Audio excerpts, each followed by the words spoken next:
Hi! నిన్నైతే 'రాజా sahab' cinema చూసామండి. Usually ఏ movies అయినా పెద్ద రివ్యూ అదేమి సంబంధం లేదు. మూవీ అంత కష్టపడి తీశారు కదా! యూజువల్లీ మంచి మూవీస్ అనుకుంటే ఎళ్ళిపోతాం అనమాట.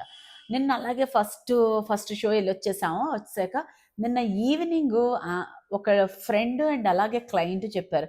కొద్దిగా నెగెటివ్ నడుస్తోంది అనిపిస్తే, ఏముంది నెగెటివ్ నడవటానికి అని అనిపించింది. బట్ మార్నింగ్ లేసాక చెప్తుంటే నాకు అనిపించింది. ఒక్కసారి చెప్తే బావుంటుంది కదా!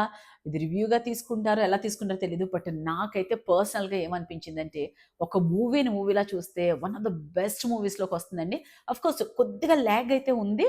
అది పక్కన పెట్టేస్తే అసలు మారుతి గారి డైరెక్షన్ అయితే అసలు ఎక్స్‌ట్రీమ్‌లీ వెరీ గుడ్ అనమాట. అసలు ఆ టెక్నాలజీ కానీ అన్నీ అసలు మనం ఇంగ్లీష్ సినిమాలు చెప్తూ ఉంటారు కదా! ఇంగ్లీష్ మూవీస్ అసలు ఇది అది అని చెప్తారు కదా! దానికి ఏమీ తగ్గకుండా మూవీలో డైరెక్షన్ అయితే అద్దిరిపోయిందండి. మారుతి గారి డైరెక్షన్‌కి అసలు మనం పేరు పెట్టేదే లేదు. ఇక్కడ ఇది బాగోలేదని చెప్పటానికి లేదు. ఆఫ్‌కోర్స్ 'ప్రభాస్' గారు ఇమేజ్ మీకు అందరికీ ఒకలా ఊహించుకుని, ఈ మూవీలో కొద్దిగా వేరేగా అనిపించేప్పటికి యాక్సెప్ట్ చేయటానికి కొద్దిగా టైం పట్టుండొచ్చు.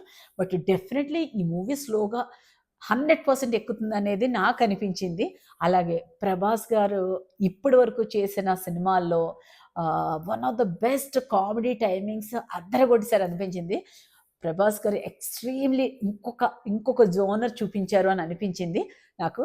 'ప్రభాస్' గారు 'మారుతి' గారు చెప్పిన దానికి కనెక్ట్ అయ్యి తీసింది. ఇద్దరు ఔట్ ఆఫ్ ద బాక్స్ ఎళ్లి ఆలోచించి ఇంత మంచి మూవీ ఇచ్చినప్పుడు, మనం యాస్ ఎ తెలుగు ఆడియన్స్‌గా మనం ఇటువంటి మూవీస్ మనం ఎంకరేజ్ చేస్తే చాలా బావుంటుంది అనిపించింది. నా పర్సనల్ అనిపించింది. అదే మీకు చెప్పాలనిపించింది. ఒక్కసారైతే మాత్రం ఎళ్లి చూడొచ్చు అనిపించిందండి. అదే చెప్పాలనుకున్నారు. 'ప్రభాస్' గారు టైమింగ్ అయితే నాకు చాలా చాలా నచ్చేసింది. 'మారుతి' గారు గుడ్ అండి. ఎక్సలెంట్‌గా చేశారు మీరైతే. మేము చెప్పే అంతటి వాళ్ళం కాదు. బట్ స్టిల్ చాలా చాలా చేశారు. 'ప్రభాస్' గారు థాంక్ యూ సో మచ్ అండి.